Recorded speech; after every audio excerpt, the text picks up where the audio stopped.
বিদঙ্গ.com আপনাকে স্বাগত জানাই। আমি রাজা কুন্ডু, তোমাদের ম্যাথমেটিক্সের টিচার। চলো দেখে নেওয়া যাক আজকের প্রশ্নটি কি আছে।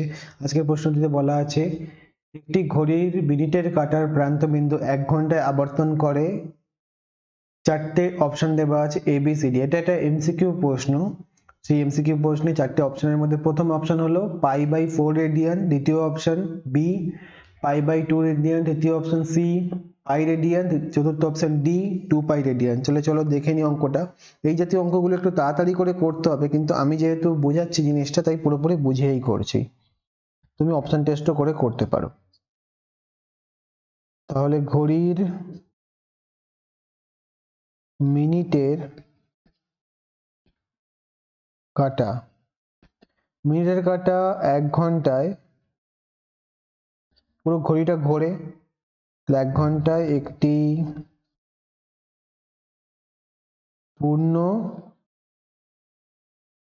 আবর্তন করে, অর্থাৎ 12টায় শুরু করে এবং 12টায় এসে শেষ করে, তাহলে পুরো 1 ঘন্টায় পূর্ণ আবর্তন করছে, অর্থাৎ 360 ডিগ্রি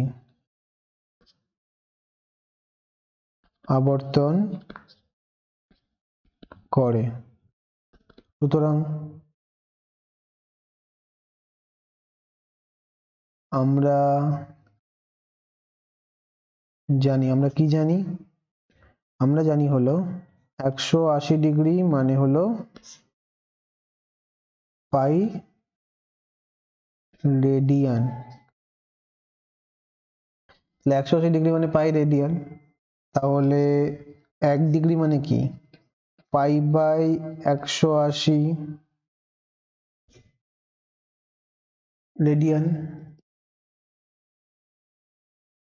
কারণ 180 দিয়ে ভাগ করলাম তাই 1 এসছে, তাহলে বাম দিকে ভাগ করেছি, ডান দিকেও ভাগ করলাম, আর এমনিতেও 1 আসলে ছোট মান আসবে তাই ভাগ হলো।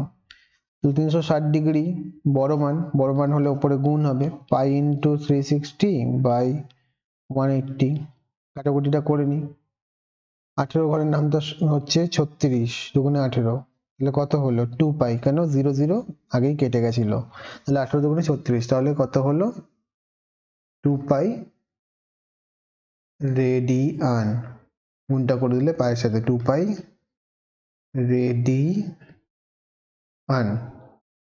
এই হলো 360 ডিগ্রি, মানে পূর্ণ আবর্তনের জন্য 360 ডিগ্রি তৈরি হয়।